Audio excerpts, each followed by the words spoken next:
सबसे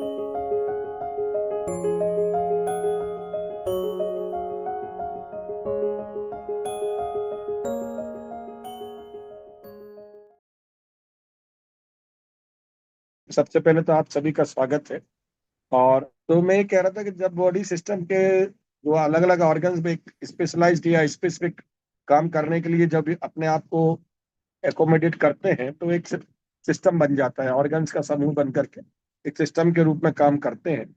और बॉडी में जो सबसे ज्यादा मुख्य सिस्टम जो रहते हैं जिनके बारे में शायद सभी लोग जानते हैं, तो एक होता है रेस्पिरेटरी सिस्टम, जिसके अंदर सांस लेने के तंत्र भी उसको हम बोलते हैं। सामान्य तौर पर रेस्पिरेटरी लोग फेफड़े का समझते हैं, और उसको फेफड़े से नहीं गिना जाता है। जहां से वो शुरू होता है, नाक से शुरू होता है, फिर अंदर जो जा रही है आपके ट्रेकिया, फिर उसके अंदर ब्रोंकियोल्स, फिर उसके अंदर रेस्पिरेटरी, ये सब चीजें एक साथ जब इन्वॉल्व हो जाती है तो वो रेस्पिरेटरी सिस्टम बन जाता है।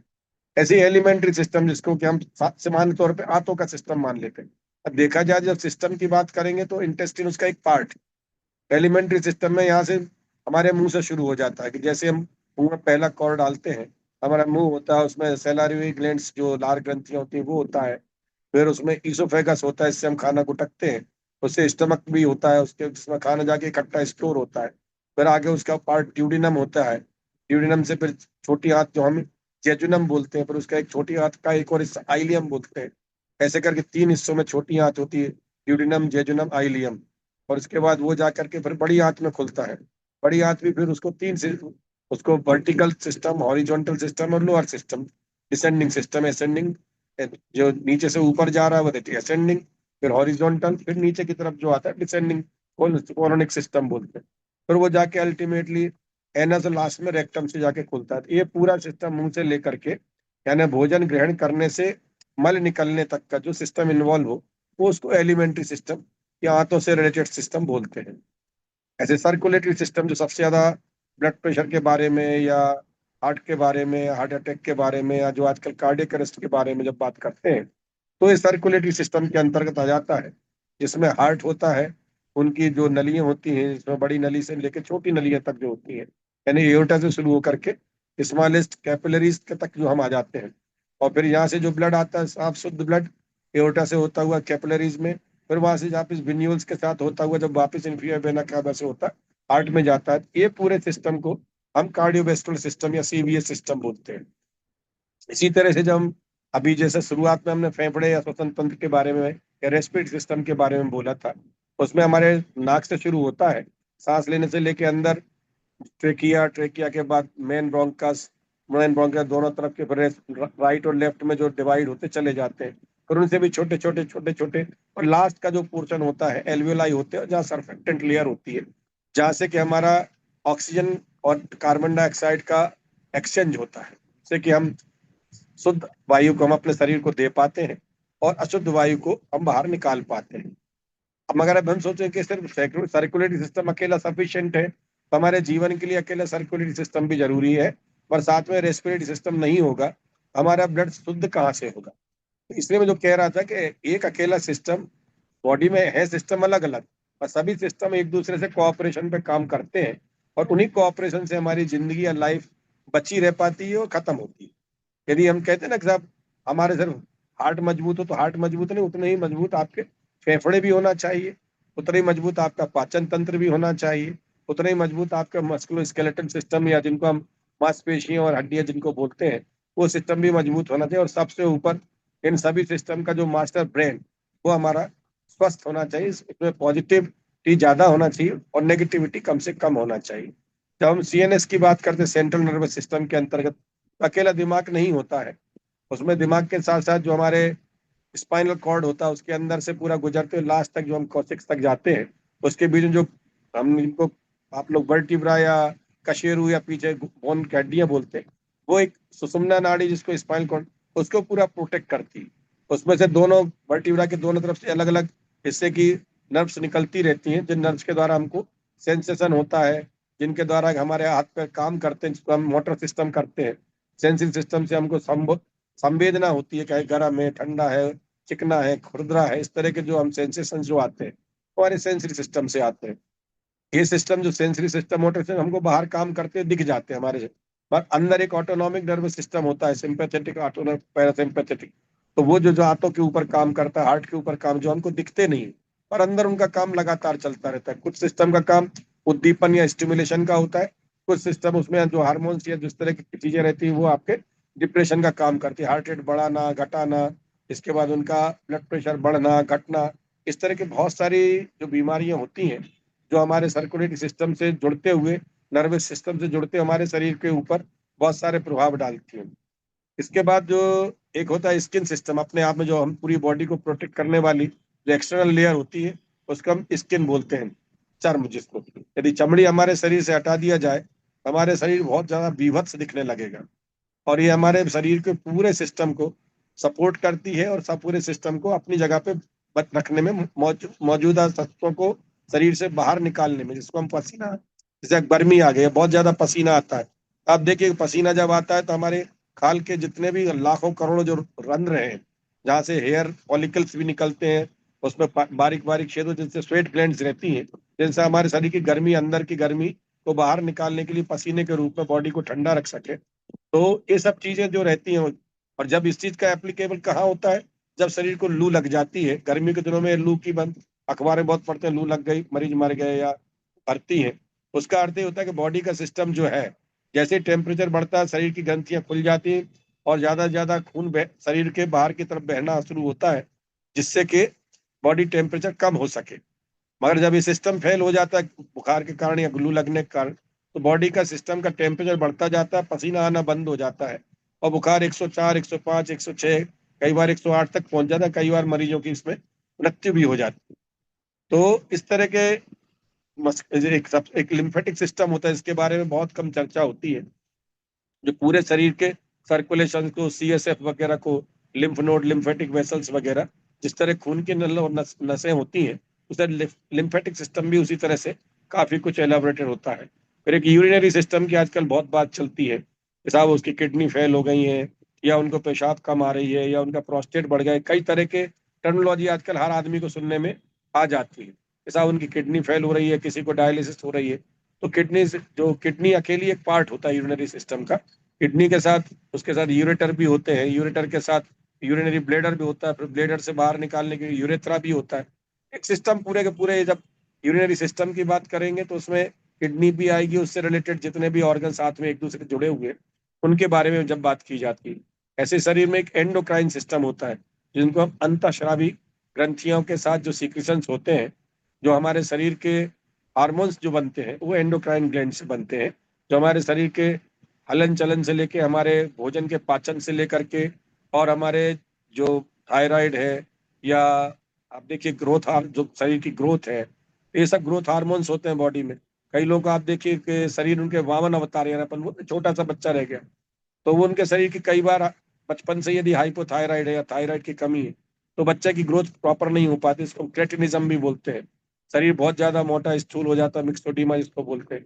या कई लोग को देखिए बहुत ज्यादा हाइपर एक्टिव होते हैं, उनके दिल की धड़कन बहुत बड़ी रहती है, दुबले पतले खूब खाते हैं, इसके बाद भी शरीर दुबला होता चला जाता है, और हर चीज में एकदम उग्र स्वभाव होता है।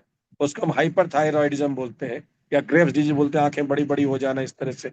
और इस तरह की बहुत सारे बीमारी जो है एंडोक्राइन ग्लैंड से, डायबिटीज अपने आप में सबसे बड़ी बीमारी जो हर व्यक्ति उसके बारे में जानता है, तो थायराइड की बीमारी के बारे में, डायबिटीज के बारे में, तो ये तो सामान्य तौर पे हर व्यक्ति जानता है। मगर अंदर की भी कई सारी, अकेली डायबिटीज ही नहीं होती, पेंक्रियाज से जो होता है उससे बहुत सारे हार्मोन्स निकलते हैं, जो हमारे बॉडी सिस्टम को, हार्मोन्स के साथ डाइजेस्टिव एंजाइम्स होते हैं, वो भी इन्हीं सिस्टम में जुड़ते हैं। तो इस तरह से शरीर जो है कॉम्प्लेक्स है, और बहुत सारे सिस्टम जिसके साथ जब जुड़ते हैं, इस तरह से उनका काम चलना शुरू होता है। जेनाइटो यूरिनरी, अब जेनाइटल सिस्टम अलग होता है, जिससे कि मेल जेनाइटल सिस्टम अलग, फीमेल जेनाइटल सिस्टम अलग। तो उनका काम जो रहता है, उनसे भी हार्मोन सीक्रेट होते हैं, टेस्टेरोन, स्टेरोन जो रहते हैं, ईस्ट्रोजन, प्रोजेस्टेरोन, ये फीमेल के हार्मोन्स होते हैं, जो ओवरीज वगैरह से सीक्रेट होते हैं। मेल हार्मोन्स जो रहते हैं वो टेस्टिस से सीक्रेट होते हैं, जिनको टेस्टोस्टेरोन मेनली बोलते हैं। तो दे आर एंड्रोजेनिक हार्मोन्स, वो फेमिनिक है। तो इस तरह से बॉडी के सिस्टम को ईश्वर ने इस तरह से बना दिया है, वो सब मिलके आपस में काम करें, तब तो बहुत अच्छे से काम करते हैं, और एक हेल्थी बॉडी, हेल्थी माइंड के साथ काम करते हैं। यदि इनमें कहीं पे भी कोई डिस्टरबेंस आता है या कोई सिस्टम बीमार हो जाता है तो हमारे शरीर फिर बीमारी के आगोश में आता है, और उसके साथ हमारे सिस्टम ने भी काम नहीं करते हैं तो हमारी बीमारी की तरफ अग्रसित हो जाता है। अब इसके बारे में अब थोड़ा यदि आप लोग कुछ पूछते चले तो इसके बारे में और थोड़ा डिटेलिंग करना आसान हो। तो मैं ये सब आपसे पूछना चाहूंगा कि जैसे अभी आपने इतने सारे जो सिस्टम्स को गिनाया, जो आज एक ह्यूमन लाइफ को सपोर्ट करते हैं, तो इनके इंटरेक्शंस के बारे में थोड़ा डिस्कस करिएगा। जैसे कि मानिए कि एक सर्कुलेटरी सिस्टम अपना एंडोक्राइन सिस्टम से कैसे कनेक्ट करेगा, या जो हार्मोन। हाँ, ये एंडोक्राइन सिस्टम जो शरीर के बॉडी के ऊपर कैसे एक्शन करेगा, तो जितने भी एंडोक्राइंस रहते हैं वो एक एंडोक्राइन सिस्टम है, बट वो बगैर सर्कुलेटरी सिस्टम के वो अपने हार्मोन्स को नहीं पहुंचा सकता। तो हमारे बॉडी में जो हाइपोथैलेमस जब से ऊपर, जो दिमाग के अंदर है, जो उसके ऊपर हाइपोथैलेमस होता है, उसके बाद पिट्यूटरी ग्लैंड होती है, इनसे जो हार्मोन्स निकलते हैं या किसी भी बॉडी के, चाहे वो पेंक्रियास से इंसुलिन हो, चाहे ग्लूकेगॉन हो, चाहे थायराइड का हार्मोन थायराइड हो, पैराथायराइड हार्मोन्स हो, ये सब जितने भी हार्मोन्स निकलते हैं ये सब बॉडी के पार्ट से निकल के ब्लड सर्कुलेशन में आते हैं। और जब ब्लड सर्कुलेशन में आते हैं तो पर्टिकुलर पोर्शन में जहाँ उनकी जरूरत होती है, यानी ब्लड एक बहुत बड़ा काम करता है, हार्मोन्स को भी लेके जाता है और न्यूट्रिशन को भी हमारे लेके, जैसे हम जो खाना खाते हैं एलिमेंट्री सिस्टम में, जो हमारा पूरा खाना हम भोजन करते हैं, तो उस भोजन को जब करते हैं तो उसके जो तत्व को है उनको भी भोजन को एक्सेप्ट करने का काम या स्वीकार करने का काम या उसको ले जाने का, शरीर में ले जाने का काम, वो पूरे के पूरे उसको एब्जॉर्ब, जिसको हम कहते हैं absorption of the food material, वो भी सर्कुलेटरी सिस्टम या ब्लड का काम होता है। तो इस तरह से कोई भी सिस्टम जो है अपने आप में इंडिपेंडेंट नहीं, इवन रेस्पिरेटरी सिस्टम का भी, जितने भी हम शरीर से सांस ले रहे हैं उस सांस के साथ ऑक्सीजन को ले जाना, कार्बन डाइऑक्साइड छोड़ना, उसके लिए ब्लड ब्लड मतलब ब्लड एक बहुत बड़ा, एक यूं कह सकते हो कि बगैर उसके ब्लड के हम किसी शरीर के किसी भी अंग को नहीं जोड़ सकते। ब्लड सर्कुलेशन हमारा हर चीज को एक जगह से दूसरी जगह ले जाने में बहुत बड़ा मीडियम होता है, और उसी मीडियम के कारण से हमारे शरीर में हार्मोन्स, न्यूट्रिशंस और जो भी हम भोजन करते हैं उसको कई रूपों में बदल जाता है। खून के रूप में बदलता है, चर्बी के रूप में बदलता है, मज्जा के रूप में बदलता है, और उसको तुम्हारे बॉडी में जो स्टोरेज होते हैं कार्बोहाइड्रेट, फैट्स, प्रोटीन्स के, इन सब के रूप में बदलने का काम ब्लड सर्कुलेशन से ले जाके वो अलग अलग ऑर्गन्स में अलग अलग सिस्टम के अनुसार वो बदलते चले जाते हैं, स्टोरेज के रूप में भी और सर्कुलेशन के रूप में। तो इसलिए एंडोक्राइन सिस्टम जो है सर्कुलेटरी सिस्टम के साथ जब सब काम करता है मिलकर के, और जब पर्टिकुलर ऑर्गन में जाकर के काम करता है तो वो अलग पर्टिकुलर, जैसे थायराइड का हार्मोन्स निकला वो बॉडी के पार्ट्स में गया, पर वो हार्ट के ऊपर जाकर के हार्ट को टेकिकार्डिया है, जिसको हार्ट की दिल की धड़कन बढ़ाने में जो रहता है, थायराइड का T4 जो रहता है, यदि वो बढ़ता है तो दिल की धड़कन T3 T4 TSH, तीन तरह के हार्मोन सामान्य तौर पर गिने जाते हैं। तो T3 T4 जो है टेकिकार्डिया करते हैं, हार्ट रेट बढ़ाते हैं, TSH हार्ट रेट कम करता है, and then opposite of the death. तो हार्मोन सब बॉडी में सीक्रेट, बॉडी पे किसकी अधिकता है उस अधिकता के अनुसार उस ऑर्गन के ऊपर उसका इफेक्ट आता है। डॉक्टर साहब, एनाटॉमी और फिजियोलॉजी में क्या अंतर होता है? जब तक बाकी कोई प्रश्न करें आप इसको जरूर मतलब बताइए कि एक शब्द एनाटॉमी का उपयोग करते हैं, फिर फिजियोलॉजी करते हैं, तो एनाटॉमी क्या है और फिजियोलॉजी क्या है? सर एनाटॉमी जो है, यानी जब मेडिकल कॉलेज की हम लोग की शुरुआत होती है किसी भी मेडिकल स्टूडेंट की, सबसे पहले परिचय उसका एनाटॉमी और फिजियोलॉजी से ही किया जाता है। एनाटॉमी शरीर के जो स्ट्रक्चर्स हैं उनके बारे में बात होती है, यानी हड्डी है तो हड्डी के बारे में बात करेगी, हार्ट है तो हार्ट के बारे में बात करेगी, तो पूरे ऑर्गन्स की जो स्ट्रक्चर का एक्चुअल शेप है और उसका क्या है वो एनाटॉमी है।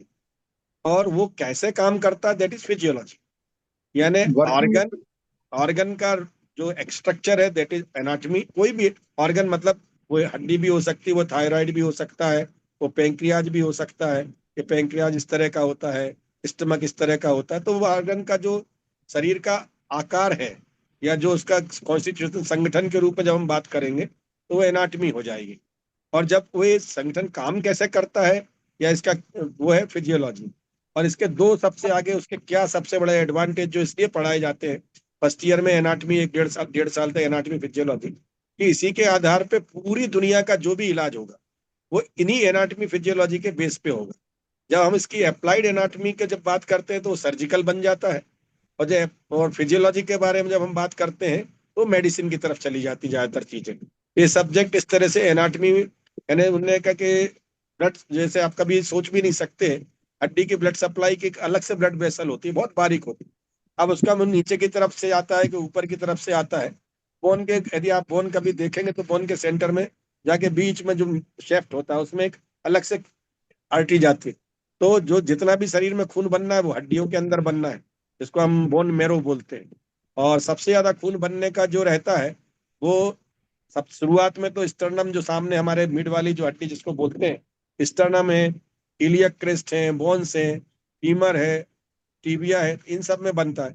और जैसे जैसे उम्र बढ़ती है, जैसे जैसे बोन्स में मतलब सूखी होने लगती बोन, या जिसको हम बोलते हैं कि जो खून बनाने वाली रेड मज्जा, रेड बोन मारो रहती है, वो कम होती चली जाती है। तो और कई बार कैंसर में बदलता है बोन फाइब्रोसिस, जहाँ देख होते होते जब अंदर की हड्डियां स्पंजी जो रहती है वो कम होती चली जाती है, जहां पर के ब्लड बनता है। ब्लड भी जो है 3 तरह के उसमें सेल्स हो जाती है। WBC अलग होता है, RBC अलग होता है, प्लेटलेट्स अलग होती है, और इनके बनाने वाली सेल भी अलग अलग सेल्स होती है। तो इसलिए कई बार ब्लड में एक सेल्स की कमी होती है तो हम उसको अलग रूप में अलग बीमारी मानेंगे। जब उनका बहुतायत में सीक्रेशन होता है तो उनको अलग बीमारी मानते हैं। यानी एक एनीमिया हो जाएगा तो एक पॉलीसाइथीमिया हो जाएगा, एक ल्यूकोपीनिया जिसमें WBC 4 से 10 4 हजार से कम हो जाएगी ल्यूकोपीनिया, और 4 से 10 हजार नॉर्मल वैल्यू, और 10 हजार से ऊपर है तो उसको ल्यूको ल्यूको ल्यूकोसाइटोसिस बोलेंगे या न्यूट्रोफिलिया बोलेंगे। इस तरह से बीमारी, ऐसे ब्लड कैंसर में भी अलग अलग होता है, WBC के अलग होते हैं, और WBC में भी जो है अलग अलग सेल्स जो होती है उनके अलग अलग रूप में होती है, लिम्फोसाइट्स का अलग होगा, न्यूट्रोफिल का अलग होगा। इस तरह से माइलॉइड बीमारी, जिसको माइलॉइड जिसको हम लोग बोलते हैं, क्रॉनिक माइलॉइड ल्यूकीमिया है, एक्यूट ल्यूकीमिया है, अलग अलग रूप से उनका डिनोट होता है सब। तो एनाटॉमी ओके डॉक्टर साहब। हमेशा सर्जिकल के लिए हम लोगों को जरूरी होता है कि अल्टीमेटली यदि हमें प्लास्टर चढ़ाना है, हमारे किस पार्ट को, हमको जब एनाटॉमी मालूम होगी तब उसको समझ सकेंगे भाई इसकी एनाटॉमी ये है, यदि हम इसको इस तरह से जोड़ेंगे इसकी ब्लड सप्लाई आएगी, यदि गलत जोड़ दिया तो उसकी ब्लड सप्लाई खत्म हो जाएगी। तो ये अप्लाइड एनाटॉमी जो रहेगी बाद में वो सर्जिकल के रूप में काम में होती है, और अप्लाइड फिजियोलॉजी जो होती है वो मेडिसिन के रूप में चली जाती है, जिनमें के जो मेडिसिन वाले बंदे जो है वो इस तरफ बगैर सर्जरी वाले कामों में जाते हैं, और सर्जरी वाले जो है मेडिसिन को छोड़ करके वो एनाटॉमी का पूरा उपयोग करते हुए, चाहे वो आर्थोपेडिक हो, चाहे जनरल सर्जरी हो, चाहे न्यूरो सर्जरी हो, बगैर एनाटॉमी के आप दुनिया की कोई भी सर्जरी प्लान ही नहीं कर सकते, सोच भी नहीं सकते। और इसका सबसे बड़ा उदाहरण यदि आप देखें तो अभी दमोह में एक जो डॉक्टर, फर्जी डॉक्टर थे, उसने कार्डियक ऑपरेशन किए कि मैं वो डॉक्टर कर लेता, और उसमें से 90% मरीज मर चुके हैं। तो इस तरह की चीजें होती, क्योंकि वो बगैर एनाटॉमी जाने जब इस तरह की काम कोई करता है तो उसका दुखांत होता है, दुखांत नहीं हो सकता है सर। बहुत बहुत धन्यवाद डॉक्टर राजेश जी। मुझे जानना चाहता है, एनाटॉमी बेसिक है और फिजियोलॉजी उसके फर्दर एडवांस एडवांस स्टेज है, तो नहीं नहीं दोनों नहीं में सर, नहीं लिंकेज नहीं क्या नहीं है? नहीं नहीं नहीं सर, दोनों दोनों पैरेलल हैं, दोनों दोनों पैरेलल पैर हैं, तो दोनों पैरेलल है, तो पैरेलल। हेल्थी बॉडी के लिए आपस में लिंकेज क्या है, कैसे वो पहले कौन सा स्वस्थ रहेगा, पहले एनाटॉमी अच्छी होनी चाहिए या फिजियोलॉजी अच्छी होनी चाहिए, ये मैं जानना चाहता हूँ। एनाटॉमी मतलब ऑर्गन हेल्दी होना चाहिए, हाँ, और फिजियोलॉजी की बात चले तो उनके काम करने का सिस्टम भी हेल्दी होना चाहिए। अच्छा, ऐसा है, ओके ऐसा ओके ओके, है हाँ यार, बेसिक मतलब है। बेसिक है, दोनों चीजें हम्म, बेसिक है, दोनों के हम्म, बगैर एक भी हाथ आगे नहीं बढ़ सकते मतलब। अच्छा, इसलिए आपस में क्लोजली रिलेटेड है आपस में वो दोनों। मतलब वो क्लोजली का एक ही पहलू के दो सिक्के हैं, दो सिक्के के दो पहलू हैं, उनको अलग नहीं कर सकते। अच्छा अच्छा, ठीक, यदि एक थैंक चीज यू, अलग हो गई तो, यदि एनाटॉमी अलग हो गई तो आप शरीर नहीं बचेगा, और हाँ, फिजियोलॉजी अलग हो गई तो शरीर डेड बॉडी के रूप में बिस्तर पे पड़ा रहेगा, जो हम बोलते हैं ना ओके कोमा में चला ओके, गया मरीज, तो दैट इज हाँ वेजिटेटिव स्टेज बोलते हैं। यानी हाँ एनाटॉमिकल तो मरीज है, बट हाँ, फिजियोलॉजी काम नहीं करते, वो बिल्कुल डेड बॉडी में बदल के शरीर पड़ा रहता है। तो इसलिए अच्छा, हाँ जी, ठीक, यानी मेरा थैंक यू, चेहरा दिख रहा है, जो हाँ चेहरा दिख रहा है स्टेटिक, दैट इज एनाटॉमी। और मेरे हाँ, चेहरे में भाव भंगिमाएं आ रही, मैं बोल रहा हूँ, मैं हंस रहा हूँ, मैं यूं सिकड़ रहा हूँ, सर वो बकेट आप, फिजियोलॉजी, मेरा फिजियोलॉजी सिस्टम हो गया मतलब। फिजियोलॉजी, ठीक ठीक, thank you very much. Doctor साहब, मैं कभी एक बार इसी तरीके से चर्चा सुन रहा था, जब तक कोई और प्रश्न करे, कि जो जी हमारा एंडोक्राइन सिस्टम है ना, जी जी तो ये एंडोक्राइन सिस्टम को बोलोगे sir, it is a body environment, environmental system है, कि ये मतलब ये शरीर को एक अच्छा काम करने के लिए माहौल पैदा करता है, जी। ऐसा मैं सुन रहा था। तो it's an environment of the body. इस चीज को आप कुछ एक्सप्लेन करेंगे कि कैसे इसकी बहुत जरूरत है, और हमारा एंडोक्राइन सिस्टम किस तरीके से हमारे बॉडी को एक अच्छा फंक्शनिंग के लिए मदद करता है? जी सर, एंडोक्राइन सिस्टम मतलब एक ऐसा तंत्र है जो दिखता तो नहीं है, बट उसके बगैर हमारा काम चलता नहीं। यदि हमारी शुगर कंट्रोल करना है तो हमारे को शरीर में एंडोक्राइन सिस्टम से यदि शुगर लो हो रही है तो ग्लूकागॉन का सिक्रीशन होगा, शुगर ज्यादा बढ़ जाती है तो इंसुलिन का सिक्रीशन होता है। तो ये सिक्रीशन होना किस चीज का चाहिए, ये हमारे दिमाग को सेंसर जो सेंसर सिस्टम रहता है बॉडी में, उससे डिपेंड होता है कि अभी हमारे शरीर को क्या जरूरत है।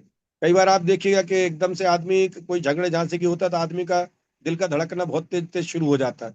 तो वो जो एड्रेनलिन और नॉर एड्रेनलिन सिक्रीशन जो रहता है बॉडी में, वो बड़ी तेजी से सिक्रीट होता है जब भी कोई फ्लाइट या टेरर वाली कोई बात आती है या फाइट वाली बात आती हो। तो उस टाइम व्यक्ति या तो दो ही चीज करता है, या तो लड़ता है या फिर भाग जाता है, तो एस्केप द सिचुएशन या फाइट द सिचुएशन। तो उस टाइम पे बॉडी हार्मोन्स जो रहते हैं वो आपको एक्स्ट्रा, यदि आप में हिम्मत है तो वो आपको एक्स्ट्रा हार्मोन्स सीक्रेट होकर आपको फाइट वाले हार्मोन्स बढ़ाता है। जिससे कि आदमी को देखिए कई लोग बहुत अच्छे लड़ाके होते हैं और कई लोग बिल्कुल कॉवर्ड सरी के, एकदम कहीं भी झगड़ा हुआ उन्हें नहीं, भगो भगो यहाँ से, चलो बाहर चलो बाहर चलो, और कई लोग झगड़े को शांत कराने के लिए या बीच में बीच बचाव करने को उतर आते हैं। तो ये बॉडी सिस्टम में सर जो हार्मोन्स होते हैं तो ये बहुत जरूरी होते हैं। और इनमें जैसे कई बार आपने देखा, जो आप अभी बात कर रहे थे कि एनवायरनमेंट उससे अच्छा बनता है, एनवायरनमेंट के लिए जो पॉजिटिव हार्मोन्स होते हैं जिनको कि हम खुश रहने वाले हार्मोन्स बोलते हैं, बॉडी के अंदर से बहुत सारे हार्मोन्स होते हैं जो बॉडी को एलिवेटेड मूड में लाने की कोशिश करते हैं, और कई हार्मोन्स ऐसे होते हैं जो बॉडी को डिप्रेशन में लाने की कोशिश करते हैं। तो जिसको हम नेगेटिव हार्मोन्स बोल सकते हैं, या जो हमारे बॉडी की नेगेटिविटी को साथ में लाते हैं। तो उन्होंने कहा ना, अरे यार ये तो हम हमेशा हंसमुख रहता है, हमेशा खुश रहता है। तो उन सब के जो हार्मोन्स रहते हैं वो हार्मोन्स उस हिसाब से चलते हैं, वो हैप्पी हार्मोन्स कहलाते हैं। जो नॉरेड्रेनालिन वगैरह जो रहते हैं हैप्पी हार्मोन्स या खुश रहने वाले हार्मोन्स रहते हैं। और जब दूसरे नेगेटिव हार्मोन्स की जब संख्या दिमाग से ज्यादा सीक्रेट होती है तो मरीज अवसाद में चला जाता है। और आप देखिए कई बार जो डॉक्टरों जो दवाई देते हैं, आप साइकेट्रिस्ट के यहाँ दिन पे दिन मरीज बढ़ते जा रहे हैं।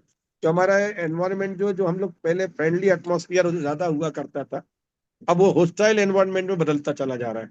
और उसका बहुत सारे कारण एनवायरनमेंट से अपने आप में आ गए हैं, जैसे एनवायरनमेंट में प्रदूषण बढ़ जाना, या लोगों के पास समय का अभाव हो जाना, या समय है तो फिजिकल एक्टिविटी का अभाव हो जाना, और दिन रात मोबाइल में लगे रहना। जिन बच्चों को मोबाइल नहीं देखना चाहिए उनको देखना, उस उम्र के चीजों पे जहाँ उन लोगों के ऊपर अवरोध होना चाहिए या बंद होना चाहिए, वो सब में भी वो इन्वॉल्व हो रहे हैं। तो देखा जाए तो बच्चे प्री मैच्योरली मैच्योर हो रहे हैं, मैच्योर आदमी जो है वो हाइपर मैच्योर होता चला जा रहा है।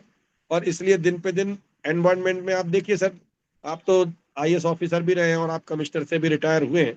पहले जितने, जब भोपाल से आप सागर कमिश्नर थे, भोपाल से सागर जाते थे, चाहे रायसेन होते जाए चाहे विदिशा, हरियाली बहुत हुआ करती थी, जंगली जानवर भी मिल जाते थे देखने को, और कहीं पे भी ऐसा नहीं लगता था कि बहुत ज्यादा टेम्परेचर बढ़ गया है। बट अन्यथा ना ले, जब सरकार जब रहती है तो उन्हें सड़क चौड़ी करना है। सड़क चौड़ी करना किसकी कॉस्ट पे हो रहा है? वो ऑक्सीजन की कॉस्ट पे हो रहा है। पेड़ों की बलि चढ़ाने का काम लगातार हर सरकार कर रही है, हर जमाने से कर रही है। और सिर्फ उसका एक ही स्पीड चाहते हैं। अब स्पीड सोचने वाली बात है, क्योंकि ये तो बहुत बड़ा प्लेटफॉर्म है जहाँ पे हम आप बात कर रहे हैं। स्पीड हम किस कॉस्ट पे चाह रहे हैं? डेवलपमेंट की कॉस्ट क्या? क्या हमारी जो खुद की निजी जिंदगी है, जो निजी व्यवहार है, जो हमारा आसपास का जो सामाजिक वातावरण है, उसको खत्म करके हम चाहते हैं क्या जिंदगी? तो इसमें कहीं ना कहीं तो सर ये विचार आना चाहिए। और इस कारण से नेगेटिव हार्मोन्स की बॉडी में आजकल बहुत ज्यादा बढ़ती चली जा रही है। उसका कारण है कि एक तो अकेलापन, जो बच्चे खास करके जो नौकरी वाला युवा बच्चे हैं, वो आप देखिए 10वीं 12वीं के बाद सीधा उनको जो भी लाइन में पकड़े पढ़ने के बाद उनको नौकरी लगी और सीधे उनको बाहर जाना है। तो वो जो बाहर जाते हैं ना उनको फैमिली एटमॉस्फेयर मिल रहा है, ना समय पे उनको शुद्ध खाना मिल पा रहा है, ना उनको कोई रेस्ट मिल रहा है। और अभी जो वर्क फ्रॉम होम ज्यादातर जो चीजें हो रही हैं, तो वो हमारी बॉडी सिस्टम को टोटल डिस्टर्ब करे बैठी। क्योंकि जिस जगह के हमारे ज्यादातर कंपनियां हैं वो पूरी रात जगाती हैं और दिन आप सो नहीं पाते। तो आपके बॉडी में जो समय सोने का था उसको तो आपने जगाने के लिए कर दिया, स्ट्रेस देते हुए बॉडी को। तो स्ट्रेसफुल सिचुएशन क्रिएट करने में हम सबका बहुत बड़ा रोल है। और इनमें जो हार्मोन्स रहते हैं, ये हार्मोन्स इसलिए आप देखिए बच्चों में, पहले तो छोटे बच्चों में कभी आत्महत्या के बारे में हमने सुना क्या, सोचा भी नहीं होता था। पर आज जब कोटा में जब पढ़ते हैं 10वीं 12वीं क्लास के बच्चे जो कोचिंग जा रहे हैं, और महीने 4 महीने में कहीं ना कहीं सुनने में तो एक बच्चे, दो बच्चे, चार बच्चों ने सुसाइड कर लिया। ये सब स्ट्रेस जो हम दे रहे हैं परिवार में, हम उपभोगवादी संस्कृति की तरफ बढ़ते चले जा रहे हैं, हम एंजॉय करने वाली संस्कृति की तरफ नहीं बढ़ पा रहे। जबकि परिवार अपने आप में एक यूनिट होता था, तो घर में 4 कमाते थे और एक आदमी नहीं भी कमाता था तो पूरा आराम से परिवार चलता था। मगर अब हालत ये है कि एक करता है, वो अपने आप को इंडिपेंडेंट समझता है। और डॉक्टर साहब मैं जानना चाह रहा था कि एक एज के बाद ऐसा कहते हैं कैल्शियम बॉडी में कमी हो गई तो सप्लीमेंट लेना, फिर रहता है B12 कम हो गया तो उसकी टेबलेट लेना, फिर कभी रहता है कि विटामिन डी कमी हो गया। जैसे अब मनोहर भाई है या मैं हूँ, हम 65 के ऊपर वाले लोग हैं, तो क्या ऐसे लोगों को ये जो कैल्शियम, विटामिन डी, विटामिन 12 या और भी जो सप्लीमेंट है, यह मेडिसिन के फॉर्म में लेना चाहिए नंबर 1, या नहीं बॉडी खुद ही बनाएगी वही पर्याप्त है और फिर लेना चाहिए? तो क्या कहीं ज्यादा तो नहीं एक्सेस नहीं हो जाए कभी कभी? और कहते हैं कि एक्सेस होने से भी नुकसान है। ज्यादा कैल्शियम आपने ले लिया तो कैल्शियम डिपॉजिट होने लगेगा और वो हार्ट अटैक, ये ब्लॉकेज, इनके भी पॉसिबिलिटी को वो बढ़ा देता है। विटामिन डी ज्यादा लेने से उसके भी साइड इफेक्ट है। विटामिन शायद B12 का मेरे को आइडिया नहीं, तो थोड़ा क्लियरिटी जानना चाह रहा था मैं।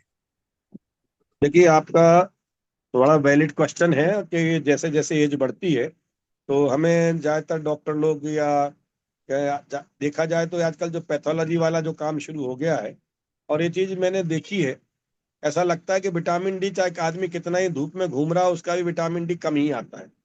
अब मैं अभी तक नहीं समझ पाया, कई बार पैथोलॉजी लैब वालों से भी पूछ लेता हूँ, भाई विटामिन डी सभी का कम कैसे है? ये तो आदमी दिन रात धूप में रह रहा है, घूम रहा है, फिर रहा है, मजदूर है, इसको तो विटामिन डी धूप से भी मिल रहा है और खाने से भी मिल रहा है। इसमें बेटा तो या तो कहीं ना कहीं पैरामीटर्स में कहीं ना कहीं कोई कैलकुलेशन में कहीं ना कहीं कोई कमी है, क्योंकि आप देखिए इनवेरिएबली इनवेरिएबली यानी 90 क्या 99% रिपोर्टों में आप देखेंगे विटामिन B12 और विटामिन डी की कमी यंग बच्चों में बता रहे हैं। ओल्ड एज की तो बात बहुत बाद में आती है कि 60 65 की बात आज, तब तो मैं समझ सकता हूँ कि चलो भाई सेडेंटरी एक्टिविटी है, बॉडी के ऑर्गन्स धीरे धीरे उम्र दराज हो रहे हैं, इनका तो समझ में आता है कि भाई इनका कम होने का कारण हो सकता है।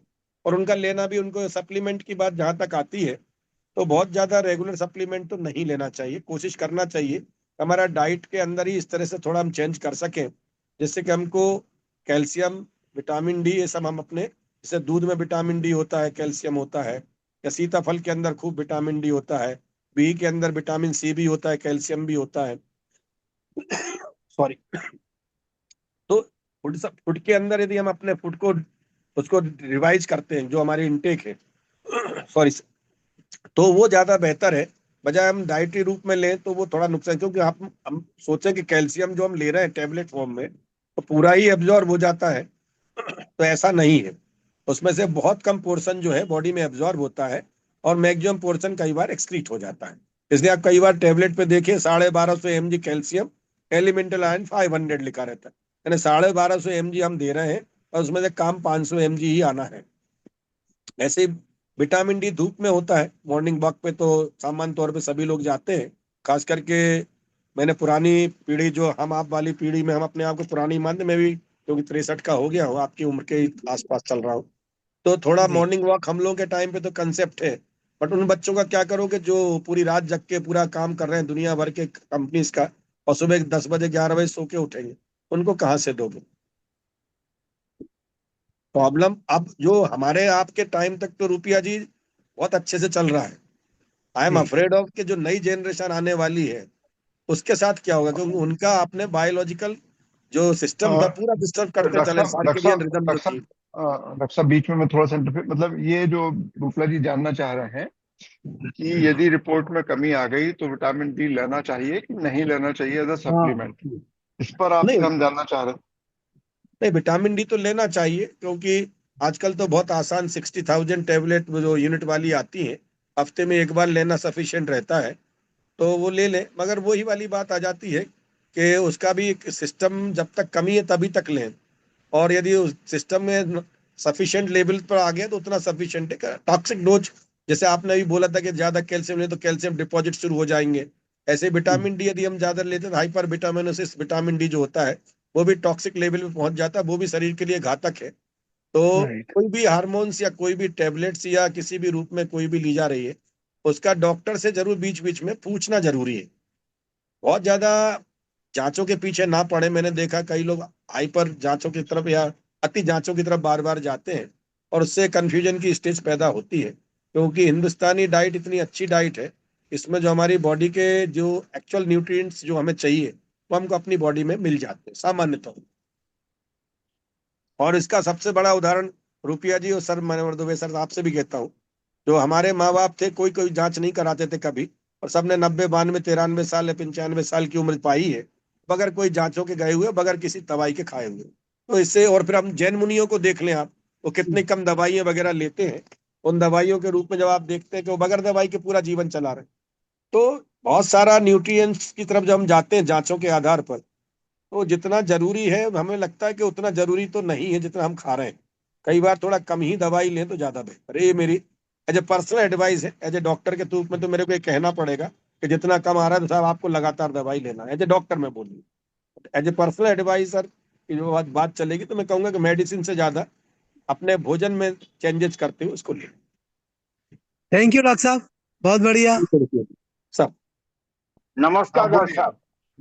नमस्कार मैं सर, मैं नमस्कार। ये जानना चाहता हूँ कि मेरा ये लिवर फंक्शन गड़बड़ है और पेट खराब रहता है, जिसकी हाँ हाँ। वजह से बार बार दिक्कत होती है। और खाना खाने के 15 मिनट बाद ही मुझे संडास जाना पड़ता है। ये और दिक्कत बहुत दिनों से बनी हुई है और कई जगह में दिखा चुका, लेकिन फायदा नहीं मिल रहा है। सर, वही वाली बात है कि अभी एज कितनी है आपकी? मेरी 75।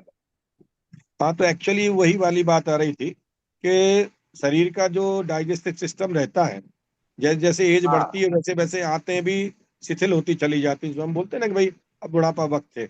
और उनके आंतों के साथ साथ उनके अंदर जो एंजाइम्स के सीक्रेशंस होते हैं, जो खाना पचाने के हाँ लिए जरूरी होते हैं, उन एंजाइम्स का भी कई बार सीक्रेशन कम हो जाता है, या सीक्रेशंस तो होता है मगर उनका रेशियो बदल जाता है।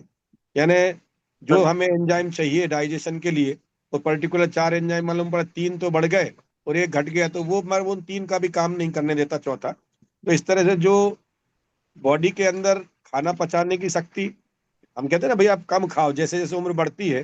हिंदुस्तान का एक बड़ा अच्छा सिस्टम था कि वो पहले बचपन में बोलते खूब खाओ, तुम्हें खेलना कूदना बढ़ना है पढ़ना है। फिर जैसे ही थोड़ा बड़ा होता है तो कहते हैं आप भरपेट खाओ, कोई दिक्कत नहीं। बच्चे को बोलते ज्यादा खाओ। फिर जैसे जैसे उम्र बढ़ती जाती है वैसे वैसे हमारे खाने कम होते चले जाते हैं।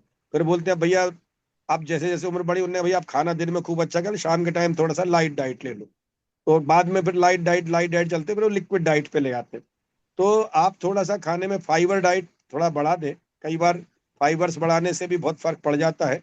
यानी जूस पीने के बजाय मौसम्बी के पूरा पल्प के साथ ले लें, या आम का जूस पीने के बजाय आम को खा लें।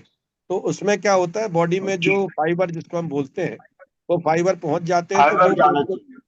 हाँ, तो फाइबर जाते हैं तो बॉडी का डाइजेशन भी सही हो जाता है, मल भी सही बनने लगता है, और बॉडी में जो खून ठीक। वगैरह बनाना करना होता है, और जो उन सब का भी स्टिमुलेशन मिलता है, और साथ में जो टॉक्सिक मटेरियल पेट के अंदर इकट्ठे होते हैं वो भी फाइबर डाइट के साथ बाहर आने के कई बार चांसेस हो जाते हैं। इसलिए फाइबर डाइट को थोड़ा बढ़ा लें आप, ऐसा मेरा सजेशन है। Thank you very much. नमस्कार बहुत सर, बहुत धन्यवाद। नागेश व्यास बोल रहा हूँ इंदौर से। जी। मेरा एक प्रश्न है सर कि आध्यात्म, योग और जो एक्सरसाइज है, जो बच्चे लोग की, जैसे आपने कहा कि जो बे टाइम करते हैं या टाइम से नहीं करते हैं, टाइम से सोते हैं, और आप मतलब बड़े किस्मत से ऐसा है कि आप डॉक्टर भी हैं और जैन समुदाय से हैं। तो ये एक मतलब जैन समुदाय मतलब एक आध्यात्म का ही एक पहलू, एक तरीके से मैं उसका मानता हूँ, क्योंकि पद्धति है वो। तो मैं सर उसको मेडिकल साइंस के हिसाब से आप कैसे मतलब हम लोग को उसको प्रकाश डालेंगे एक तरीके से, हम लोग सामान्य लोग हैं एक तरीके से, उसके बारे में थोड़ा सा बताएं तो बड़ी मेहरबानी होगी। तो बड़ी अच्छी बात आज आपने पूछ ली। आज जैसे चतुर्दशी है, ठीक है ना। मैं डॉक्टर हूँ, एमडी मेडिसिन हूँ, और पिछले 25 साल से मैं अष्टमी चतुर्दशी में एक टाइम भोजन कर लेता हूँ दिन में, 12 बजे 12:30 बजे। अब उसके बाद कुछ नहीं लेना है, पानी भी नहीं लेना है, और अगले दिन सुबह मेरा व्रत खुलेगा। और अब जब आप आजकल के यदि इंटरनेट पे जाओ तो इंटरमीडिएंट फास्टिंग शब्द मिल जाएगा। आप कहते हैं एक टाइम खाइए, फिर आप अपना 18 18 घंटे या 12 14 घंटे बॉडी को फास्टिंग दीजिएगा तो आपकी बॉडी को आराम भी मिलेगा, रिजुविनेट भी होगा, और साथ में हार्मोन्स जो डिस्टर्ब हो गए उन सबको भी, हार्मोन्स को अपने रिकवर होने का समय मिल जाता है। अभी आप जो पूछ रहे थे कि जैन समाज अध्यात्म से जुड़ा रहता है, तो देखा जाए तो सबसे ज्यादा बायोलॉजिकल रिदम या सर्केडियन सिस्टम जो सर अभी बात कर रहे थे, ये हार्मोन्स के साथ बहुत अच्छी चीज आ गई, जुड़ गई। सर का जवाब भी इसी में शामिल हो रहा है। मॉर्निंग आवर्स के जो हार्मोन्स जो होते हैं वो जो हम ब्रह्म मुहूर्त बोलते हैं सर, और ब्रह्म मुहूर्त एक समय ऐसा होता है, सुबह 4 से 6 बजे का समय होता है, जिसमें बॉडी की सबसे ज्यादा जो ग्रोथ हार्मोन्स हैं या जो बॉडी को खुश रखने वाले हार्मोन्स हैं, जो हमारे हाइपोथैलेमस पिट्यूटरी से रिलीज होते हैं। यदि इस समय में यदि व्यक्ति उठता है तो उस वक्त में उस व्यक्ति के मैक्सिमम हार्मोन्स उस टाइम सीक्रेट होते हैं और वो एक्टिव होते हैं। पर वो तभी होते हैं जब वो हार्मोन्स के समय हम उठे और साथ में या तो आध्यात्म या ध्यान या बाहर की तरफ घूमने निकले। दूसरी चीज, यदि आप उस वक्त सोते रहते हो, हार्मोन्स का समय तो है, वो तो अपने जाएगा, बट जो उसका पूरे अमाउंट में जो सीक्रेशंस होता है वो नहीं होता है। तो कुछ हार्मोन जो होते हैं जो हमको जगाते हैं, मॉर्निंग हार्मोन जिनको हम बोलेंगे, तो ये मॉर्निंग हार्मोन्स में सब सुबह के टाइम जगाने वाले हैं। आप देखिए शाम को जैसे ही शाम होती है 8 बजे 9 बजे 10 बजे, कई लोगों को बड़े जल्दी उबासी आने, जो 9 बजे सोते हैं वो 8 साढ़े 8 बजे के बाद उनको लगता है यार नींद आ रही है अब हम सोएंगे। कुछ लोग 2 बजे सोते हैं तो उनको 12 बजे 1 बजे तक दिन सरीखा लगता रहता है, और वो 2 बजे जब, मगर जैसे ही उनका समय का बॉडी क्लॉक उनको बोलती है now you have to go to the bed, तो शरीर ने इतना अच्छा सिस्टम बना लिया, वो कहता है अब तुम्हें खाना खाना है, अब तुम्हें पानी पीना है, अब तुमको लेटरिन बाथरूम का भी टाइम देखिए आप। आदमी आप सुबह 6 बजे चले, मेरे आपकी आदत 8 बजे जाने, तो 8 बजे जब आप नहाने घुसते हो फिर आप एक बार लेटरिन जाने की कोशिश करते, चलो यार हो आते हैं। तो ये बॉडी ने एक ऐसा सिस्टम बना लिया है, वो हार्मोन्स के कारण से बनता है। और हार्मोन्स का पर्टिकुलर सीक्रेशन जो होता है वो स्लीपिंग हार्मोन जो जिसको हम लोग बोलते हैं सुलाने वाले हार्मोन, जैसे मेलोटोनिन वगैरह जो रहते हैं, ये नींद लाने वाले हार्मोन्स होते हैं। इसलिए मेलोटोनिन वाली टेबलेट जो है वो रात में दी जाती है।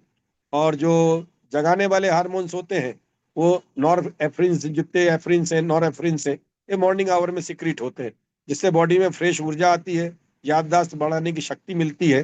तो हार्मोन्स यदि सुबह के टाइम पे, यदि मैं बार बार इस चीज के ऊपर बच्चों को स्ट्रेस भी देता हूँ कि भाई सुबह थोड़ा, चाहे आप 6 से 8 2 घंटे के लिए उठ लो, थोड़ा घूम लो फिर लो, चाहे उसके बाद थोड़ा आके रेस्ट कर लो, नाश्ता करके आधे 1 घंटे 2 घंटे की नींद निकाल लो। बट एक बार बच्चे उठते हैं, कोई तैयार इसलिए नहीं होते हैं, पूरी रात वो काम करते हैं, चाहे पढ़ाने के नाम पे। सर देखिए आपने इस चीज को देखा होगा कि पहले के सिस्टम में चाहे और आज के सिस्टम में मंदिरों की घंटियां सुबह ही बजती, अजान का वक्त भी सुबह का होता, सबसे पहली नमाज सुबह 4-5 बजे की होती है। आपके मंदिरों में पहले घंटे जो बजना, पंडित पुजारी सब सुबह सुबह नहा धो के अपने पूरे मंदिर की झाड़ा पोछी करके भगवान की पूजा पाठ अभिषेक में लग जाते हैं, और फिर पूरे दिन वो स्वस्थ रहते हैं। उनके पास संसाधनों का तो अभाव हो सकता है बट सुख भरपूर मिलता है। जो अध्यात्म की बात आती है, अध्यात्म को जब हम इससे जोड़ते हैं तो हम देखते हैं कि जिसके पास कुछ नहीं है वो ज्यादा सुखी है, जहाँ बहुत कुछ है वो शायद कम सुखी है। क्योंकि सुख की परिभाषा कभी संसाधनों और उपभोग के साधनों से नहीं होती है, उसमें हमारी संतुष्टि का भाव कितना है और हम कितना ईश्वर के दिए हुए को आशीर्वाद के रूप में लेकर के उसको स्वीकार करते हैं। ये यदि नहीं स्वीकार करते हैं तो सर यहीं आके हार्मोन का डिस्टर्बेंस, जो हम कहते हैं ना उसको मिला हमको क्यों नहीं मिला, हमने भी जितनी मेहनत की हमको क्यों नहीं मिला। तो यहाँ आके अध्यात्म जब कहता है कि भैया सबका अपना अपना भाग्य होता है, पूर्व जन्म में हमने जितना पुण्य किया होगा उतना हमारे अकाउंट में है, अभी अपन इस जन्म में अच्छा जोड़ लें। इससे सर 2-3 चीजें होती हैं, बड़ी अच्छी बात निकाल दिया दुबे सर ने भी और आपने भी, कि 2-3 चीजें जब हम इस चीज पर, हर चीज में हम ईश्वर को डाल देते हैं, तो एक तो हम अपने खुद के कर्ता भाव से मुक्त हो जाते हैं, कर्ता हम ईश्वर को मान लेते हैं। फिर कुछ हमारे साथ गलत हुआ, कुछ हुआ तो हम पूर्व जन्मों का कर्म मान लेते हैं। फिर साथ में ये भी है कि भाई पूर्व जन्म के कर्म से तो तुम हो, ठीक है, जो हुआ गलत हुआ, अच्छी बात, जो हो चुका था उसको नहीं पलट, पर तुम अब इस जन्म में अच्छे कर्म कर लो। हर पंडित जी हो चाहे महाराज जी हो चाहे कोई भी हो, भाई इस जन्म में आप अच्छे काम करो जिससे कि आप अगले जन्मों में पुण्य जोड़ सको। तो इस तरह की चीजें जब देखते हैं, और आजकल जैसे अभी तो आपका यही मुद्दा आ रहा है जो अभी कहाँ पर ये पहलगाम में अभी जो कांड हुआ है, देखा जाए तो उन बच्चों की क्या थी मेंटल कंडीशंस, उनको यदि 15 से 20 साल के बच्चे को यदि इस तरह की चीजें सिखाई गई कि वो मर्डर करना उनके लिए आसान है, और मर्डर के बाद हंसते हुए सेल्फी खींच रहे हैं, तो आप समझ लें उनके हार्मोन्स के सीक्रेशंस कितने क्रूअल हार्मोन्स उनके बॉडी में ज्यादा होंगे। इसलिए जितना आप हिंसा के साहित्य देखते हैं या हिंसा के बारे में बात करते हैं या जो आजकल जिस तरह की पिक्चरें आ रही हैं जो अनइमेजिनरी, मतलब जिनके बारे में कल्पना भी नहीं कर सकते, उसमें इतना वायलेंस दिखाते हैं, उन वायलेंस से बच्चों के हार्मोन्स के, बड़ों के हार्मोन्स भी डिस्टर्ब होते हैं। इसलिए पहले सर यदि आपको याद हो, एक जेमिनी की पिक्चरें आया करती थी, जेमिनी, दो बच्चे वो बजाते थे, पाइप बजाते हुए, और एक एवीएम प्रोडक्शंस की आती थी साउथ की फिल्में। आज भी जब हम उनको देखते हैं जेमिनी की फिल्में और एवीएम की फिल्में, तो वो हमेशा देखिए सुखांत की तरफ ले जाते, उससे बॉडी के हार्मोन्स। अब हम देखते हैं कि जितना भी दुनिया भर में उसका पूरा जीवन कष्टों में गुजरा, अंत में सुखांत में रहता। तो यही जब तक हम अपने बॉडी हार्मोन्स को, बॉडी सिस्टम को सर्कुलेशन में नहीं लाएंगे प्रॉपर, और ऐसे ही हार्मोन्स का सर, जैसे खाना पचाने के हार्मोन्स भी हैं, उनका भी डे टाइम में ज्यादा सीक्रेशंस होता है। इसलिए आप देखिए हर धर्म में दिन में भोजन करने का रिवाज है कि सूर्यास्त के बाद भोजन ना किया, क्योंकि खाने पाचन के जो हार्मोन्स होते हैं वो बॉडी के कम होते चले जाते हैं। तो ऐसा इस तरह का सिस्टम, अध्यात्म को जब हम अपने वर्तमान के या प्रेजेंट पोजीशन में जोड़ते हैं शरीर के साथ, तो हमारे को मल्टीपल अच्छे फायदे होते हुए दिखते हैं। इसलिए अध्यात्म, योग, ध्यान और भोजन, भोजन भी दवा के रूप में करा जाता है, ना कि वो भोग के रूप में किया जाए। सब देखा जाए तो भोजन को यदि पथ्य के रूप में या उसको तरीके से लिया जाए, तो भोजन अपने आप में सभी बीमारियों को दूर करने के अपने आप में दवा है। और आचार्य विद्यासागर जी महाराज जी का तो हमेशा यही रहता था, कभी दवाई नहीं लेते थे डॉक्टर साहब, हमारा तो भोजन ही दवा है। पथ्य के रूप में, पथ्य बोलते थे भोजन को, वो पथ्य के रूप में ही भोजन को करते थे। तो ऐसा है। तो ऐसा मेरे को लगता है कि अध्यात्म, शरीर, मन, आत्मा, ये चारों का एक सिस्टम जो है, तो वही सब चीजें हमारे को आगे की तरफ ले जाती। मेरा प्रश्न था मेडिकल साइंस इसको कैसे देखता है सर? मेडिकल साइंस सर बराबर देखता है। और अब मेडिकल साइंस में भी अब आप देखिएगा, उनके बड़े बड़े जितने भी हैं, तो उस चीज के जो आप देखें योगी लोगों के, चाहे अपने हरिद्वार में कौन से वो बाबा रामदेव जी हैं, उनके बड़े बड़े शिविर लगने लगे हैं। साउथ में जो रविशंकर जी वो भी लगाते हैं। विदेशों में भी आप देखिए पर्यटन जो है, अब अध्यात्म के साथ योग और योग के साथ भोज, इसके साथ उनने जोड़ के, तो वैज्ञानिक लोग भी प्रूव कर चुके हैं कि जब हम ये सब चीजें इस तरह से करते हैं, हमारे बॉडी के हार्मोन्स, पॉजिटिव हार्मोन सीक्रेट होते हैं, और वो बाकायदा साइंटिफिक और documented. It is not hypothetical कि सिर्फ करना है तो करना है, ये प्रूव हो चुका है साइंटिफिक हो कि ये सब चीजों से हमारे शरीर के नेगेटिव हार्मोन्स की कमी होती है और पॉजिटिव हार्मोन्स की बढ़ती है। हमारे जीवन की लाइफ लाइफ एक्सपेक्टेंसी है वो भी बढ़ जाती है, और क्वालिटी ऑफ लाइफ भी बढ़ती है।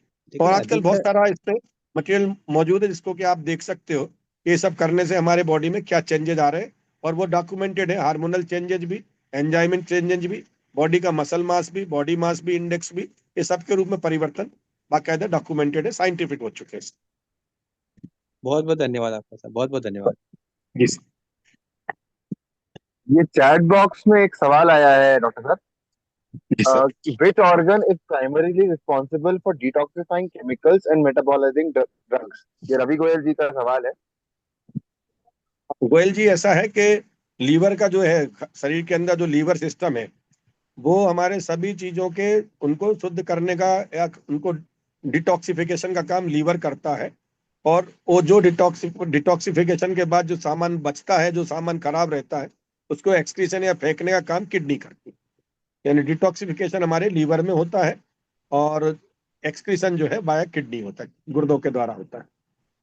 कुछ चीजें जो है स्टूल के रूप में बाहर निकलती है, डिटॉक्सिफाइड मटेरियल, और कुछ चीजें जो है टॉक्सिन जो है वो यूरिन के रूप में निकलता है।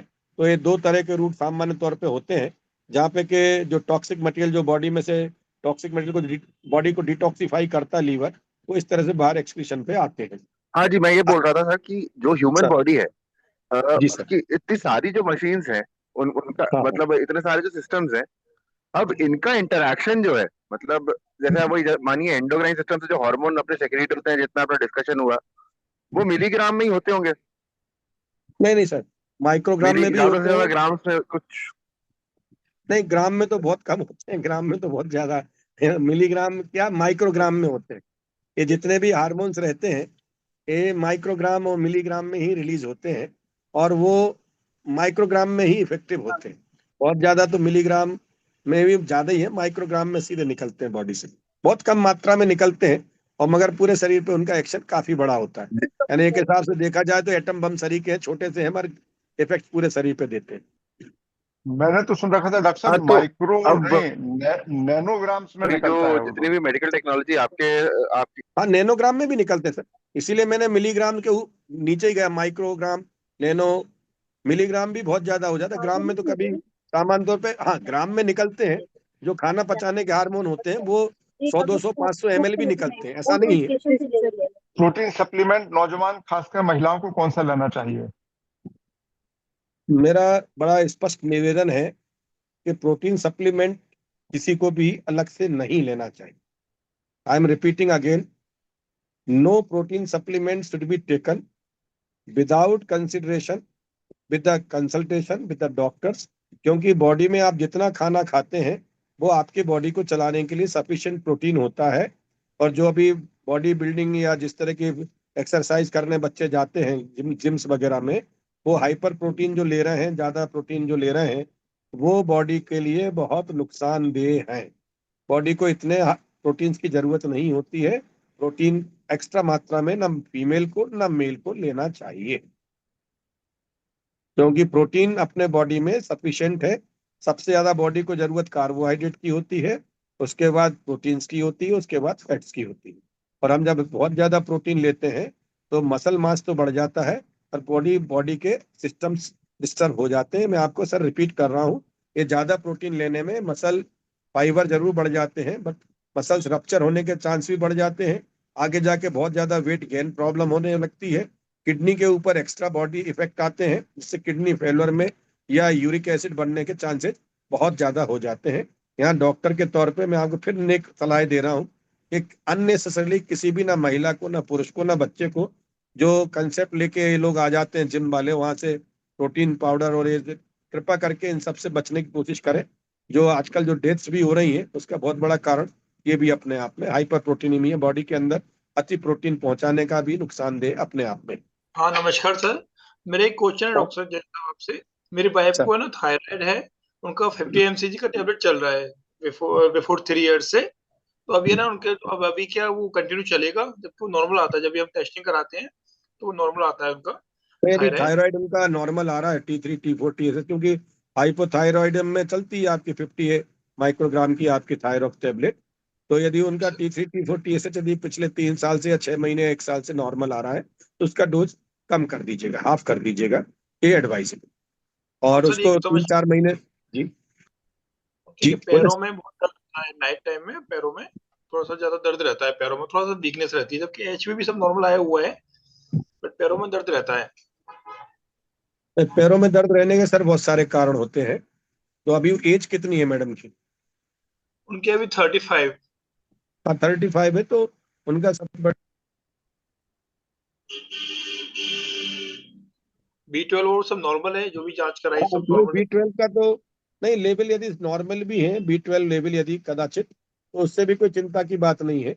आप विटामिन B12 का वगैरह। इंजेक्शन जो रहता है वो महीने में एक इंजेक्शन लगवा दें, और सबसे अच्छा है कि उनका महीने में एक विटामिन डी का इंजेक्शन आता है, तो वो अपने एक इंजेक्शन 6 लाख यूनिट्स का 1 महीने 2 महीने में लगवा दिया करें। फीमेल्स में सबसे बड़ा पैरों में दर्द होने का कारण स्टैंडिंग किचन है, जो कि एक्चुअल प्रॉब्लम आज तक लोग समझना तैयार ही नहीं है। आप लोग घर में कमरे जो है सबसे छोटे किचन कर दिए हैं, जबकि सबसे ज्यादा समय महिलाओं का उसी जगह गुजरता है जहाँ 24 घंटे उनको काम रहता है, वो किचन होता है। यदि मेरी सलाह है, सभी लोग मान सके बेहतर है, स्टैंडिंग की जगह यदि सिटिंग किचन करवा लेंगे तो जो आपके नी रिप्लेसमेंट की नौबतें आ रही हैं, आपके हिप जॉइंट्स की प्रॉब्लम आ रही हैं, पैरों में दर्द रहने की प्रॉब्लम आ रही है, तो 90% तो मेरे को लगता है वो अपने आप में सिर्फ लाइफ स्टाइल चेंज करने से ही खत्म हो जाएंगे। आप 4 दिन उनको बोलो तो अभी बैठने में भी तकलीफ होगी उनको, इतने घंटे काम करने में, मगर मैं कहता हूँ आप उनके यहाँ बैठने का यदि कोई इंतजाम कर सके किचन में तो दैट इज द एडवाइजेबल, क्योंकि लगातार महिलाओं को खड़े रहने के कारण से पीछे की कमर की हड्डी और पिंडलियों में दर्द, ये सामान्य प्रॉब्लम हो गई आजकल महिलाओं की। और उसका कारण लगातार खड़े रह के जो उनका ब्लड सर्कुलेशन नीचे की तरफ आ जाता है वो वापस नहीं पहुंच पाता है।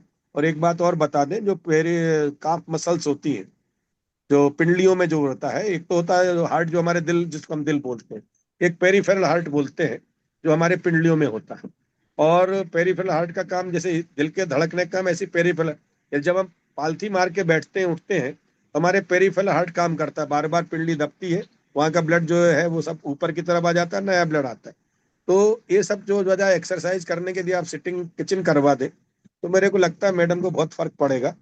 और यदि नहीं फर्क पड़ता है तो फिर एक बार देख लेते हैं, क्योंकि 35 की एज में पैरों में दर्द का most of the common cause जो ही रहता है आजकल स्टैंडिंग किचन का कारण बनता है। जो आपने सही बोला एक्चुअली कि हमारी जॉइंट फैमिली है तो 6-7 घंटे किचन में तो रहना पड़ता है और वो खड़े ही रहना पड़ता है एक्चुअली, तो वो एक मेन। आप स्टैंडिंग किचन को थोड़ा सेटिंग में बदलवा दें। आप ड्राइंग रूम का थोड़ा सा हिस्सा काट के किचन में कर लें, और पत्नी को यदि आराम देना, परिवार को ठीक रहना है, बजाय डॉक्टरों के चक्कर में पड़ के दवाइयाँ खाते रहने से बेहतर है उनकी लाइफ स्टाइल ही थोड़ा सा बदल ले, आराम मिले, आगे कंटिन्यू कर लीजिएगा। मैं तो इस प्लेटफॉर्म से बोल रहा हूँ जब सभी पढ़े लिखे लोग साथ में सुन रहे हैं, IAS ऑफिसर्स भी हैं, डॉक्टर्स भी हैं, सभी लोग हैं, इस किचन को थोड़ा बड़ा कर लीजिए, उसको बैठने का इंतजाम कर ले, सिटिंग किचन कर ले। गैस की टंकी तो रखी रहे नीचे, आपको सिर्फ बर्नर ही तो उतारना है नीचे, करके तो देखिए बहुत फर्क पड़ेगा, करके बहुत देखिए बढ़िया बहुत फर्क पड़ेगा। करते हैं। Thank you so much sir, thank you so much. Thank you very much.